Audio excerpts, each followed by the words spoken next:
The elusive year 5. You know, we always hear those urban myths about how businesses fail, and most businesses fail in the first 5 years or something like that, which I think is total foolishness.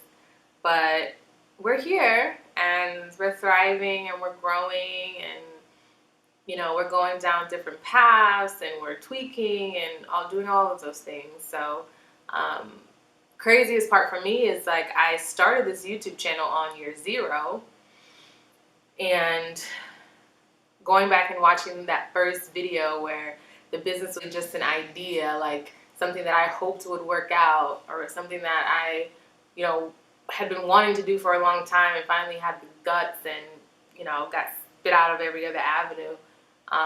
It was kind of forced to do it, and it worked. And I'm just like, wow, like if I figured out the formula for this, the possibilities are so ridiculous. Like, it's crazy.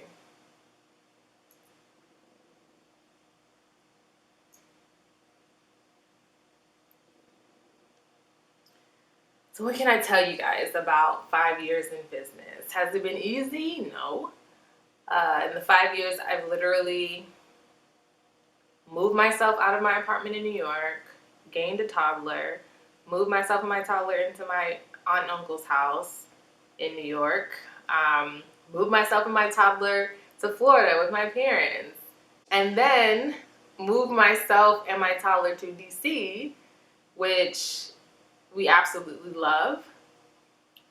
Even just the fact of pulling up to my spot and like walking in and swiping my key fob, like I just feel so refreshed and like relaxed, and like finally I'm home. And when I travel and do all of that, that's fine, but then just like coming back here, even just to repack my bag, it's just like, oh, you know what I mean? So that was the feeling that I was looking for. It's why I moved so much, because I never felt at peace about the place that I was in. So finally feel that, and it's kind of cool.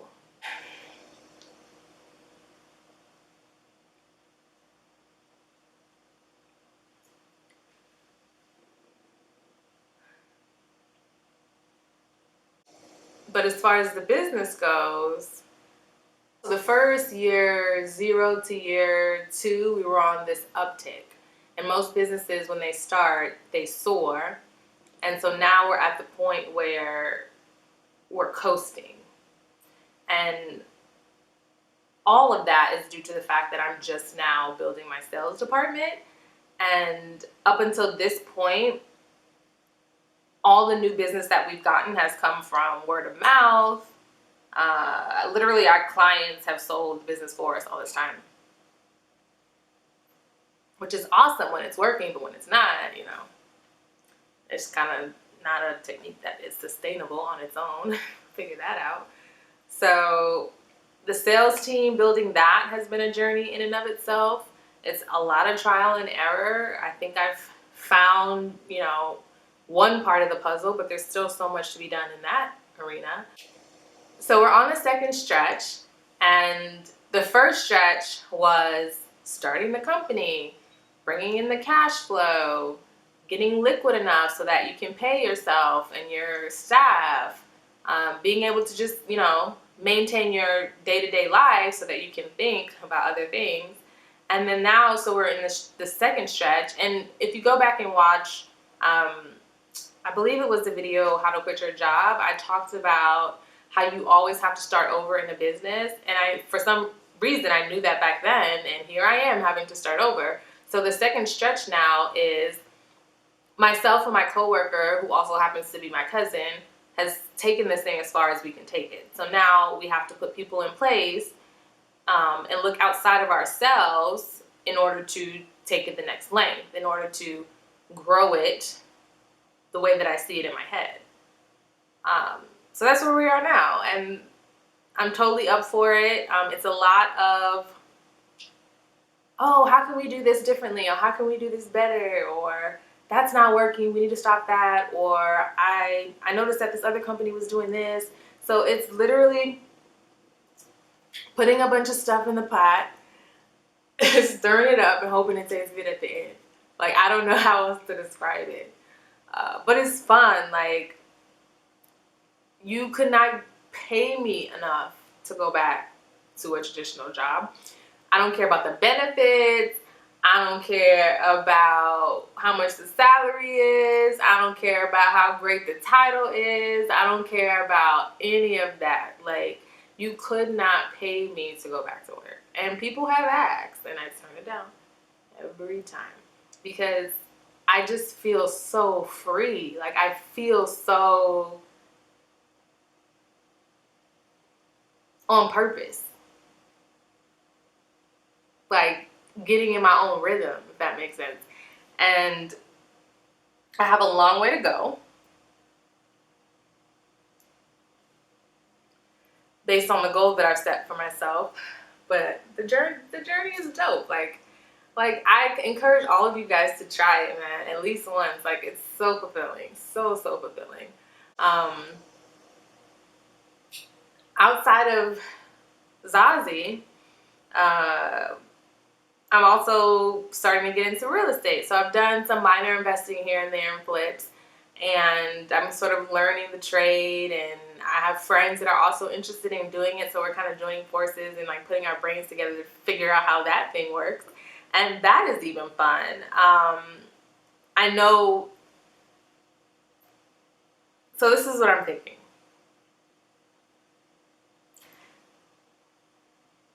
Zazie's the baby. Grow the baby so the baby can go off on their own, right? Then real estate will come in and stack the chips and create the financial freedom, right? And after that, maybe go into a franchise or something else. I'm sure there'll be something else after that, but real estate is the next obvious step for me. It's something I've wanted to do forever. It's something I've talked about doing forever.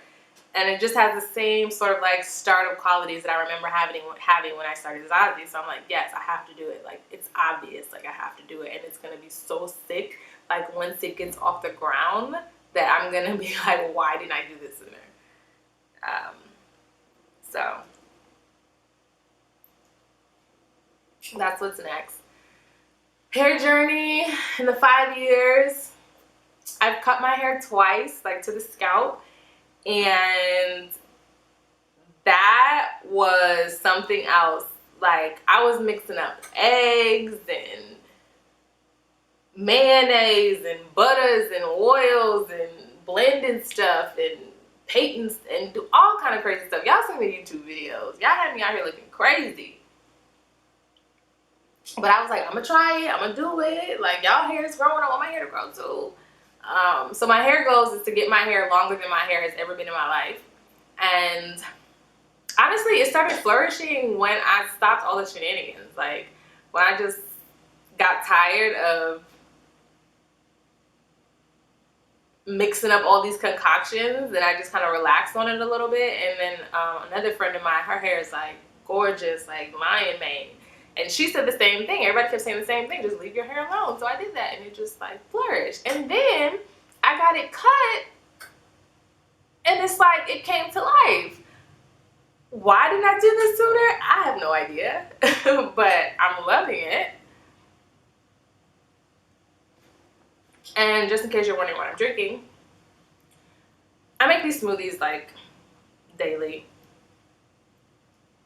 Or every other day if I don't have stuff to, to make it with. But this is banana, apples, lemon, kale, Swiss chard,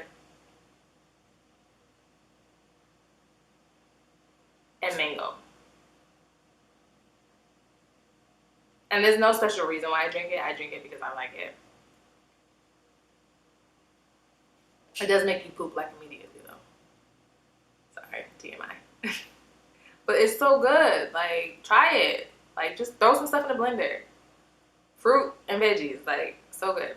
I'm trying to get off the fruit, honestly, because I know fruit is kind of like a cheat because it's like so much like natural sugar in fruit. But I gotta work my way up into the veggie smoothies. Like, I'm not ready for that. Like, I just want it to taste good, and I can throw it back. But and my posture, I've been working on my posture. I am realizing that I'm not using the muscles that I should be using in order to like sit up straight. So my natural state is this, which is what I've been sitting in. So every now and then I will like roll my shoulders back and pop it up, and then like the muscles like in my neck will start hurting, and the muscles in my lower back will start hurting, and I'm just like, oh, it's working. Like they're getting stronger. So I'm trying to correct that before, it becomes a problem. Because it is not cute to be a hunchback, honey. It is not cute. No ma'am, no ham.